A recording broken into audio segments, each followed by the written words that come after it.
let me ask you, and we don't have to get super into this, but obviously, you work with some very elite athletes, and it's not always the healthiest thing, to hit peak performance.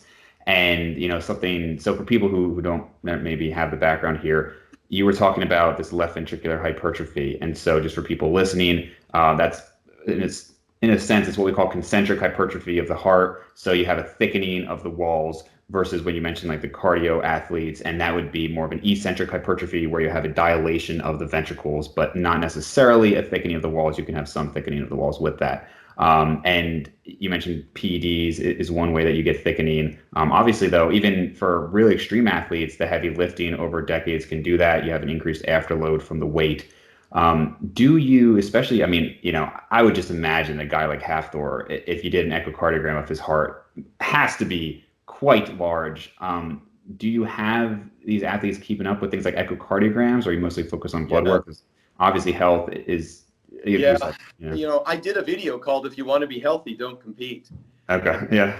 Talked about a lot of these things in there, and this isn't just for strongmen. This is for, I spoke about the difference between health and fitness. Fitness being the ability to perform a particular duty or task. The ability to become, the fitness level required to be a world's strongest man isn't healthy.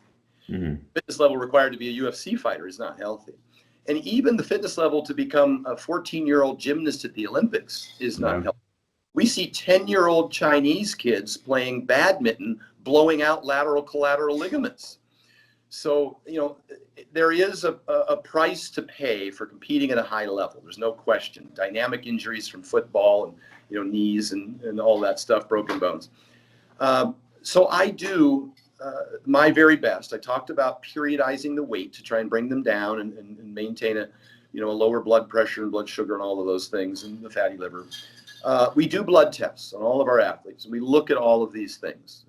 We talked about blood sugars, the fasted glucose and the HA1C, but also fasted insulin, kind of a better, what we call a predictor of high cholesterol, high triglycerides, those kinds of things. So we look at all those things. We look at their kidney and liver function, their creatinine and their AST and ALT for the liver, and we try and mitigate. And I talk about, very specifically about the fact that throughout my career with all the blood tests I got, a lot of it was just mitigating damage, trying to do things to reduce the severity of some of these effects of your competition or the performance enhancing drugs or the overeating and just too much massive or under eating for that matter. And as we look at we talked about thyroid function, women and the female triad, anemia and osteoporosis and amenorrhea. So we do look at all of these things and we try and implement strategies and maybe only push ourselves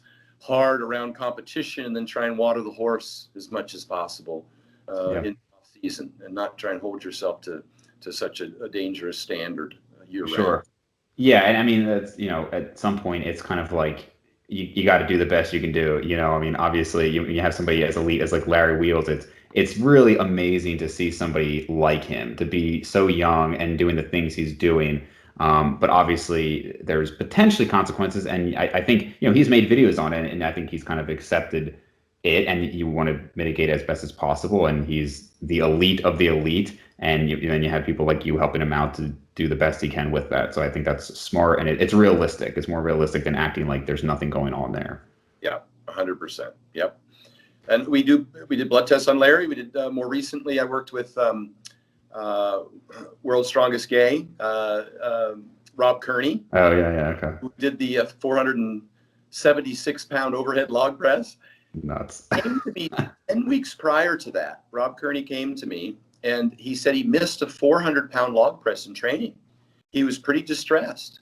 He said he needed to lose some weight. He felt terrible. He was bloated. He had a lot of water retention in his face. His digestion was horrible. He was gassy, had diarrhea. And he wasn't recovering from workouts very well. He was achy and sore, and he just felt kind of, discouraged. So he reached out to me. The very first thing we did is a blood test. And he had very low levels of vitamin D3, which I find in a lot of these big athletes. Yeah. And I experienced it myself.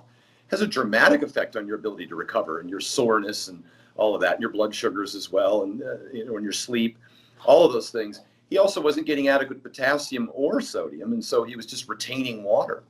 He was also eating like an asshole, and so we implemented the low FODMAP diet. We were able to get rid of the water retention, handle the digestive distress by using a low FODMAP menu. The water retention was mostly potassium intake. Got the vitamin D3 in there. He wanted to lose weight, but we were 10 weeks out from a max lift. Yeah. You'd be the worst coach in the world if you took weight off of a strength athlete right before they were supposed to do a max lift. So I nodded my head and I told him, I said, sure, yeah, we can take some weight off you. We'll get you healthy, right? I put 7 pounds on him. Wow. Over the course of the next 10 to 12 weeks. We utilized those methods to make it easier for him to eat more food, and he wasn't retaining the water. He started recovering faster. We got a little more sleep. He did the 10-minute walks. He had never done those before. Dramatic improvement in blood sugar and nutrient partitioning. His waist actually kind of started going down, which a lot of it was bloating and water retention from the food and the potassium deficiency. Right. And his upper body started filling out more. The same transformation we saw with Brian Shaw and with Hafthor Bjornsson when they started posting selfies with their shirt off after so it had the transformation, the smaller waist and the bigger upper body. It was extraordinary. He was ecstatic. He knocked out that 476-pound overhead press, and now he's really looking forward to what he can do. He's been setting PRs on his deadlift recently and some of his other lifts as the world's strongest man comes, just by making some what seemed like small changes. I haven't spoken of anything on this podcast today that seems extraordinary or that not everybody is watching that doesn't already know. Right. But might be prioritizing because they don't understand how much benefit it has, or using it all together, the whole being greater than the sum of its parts.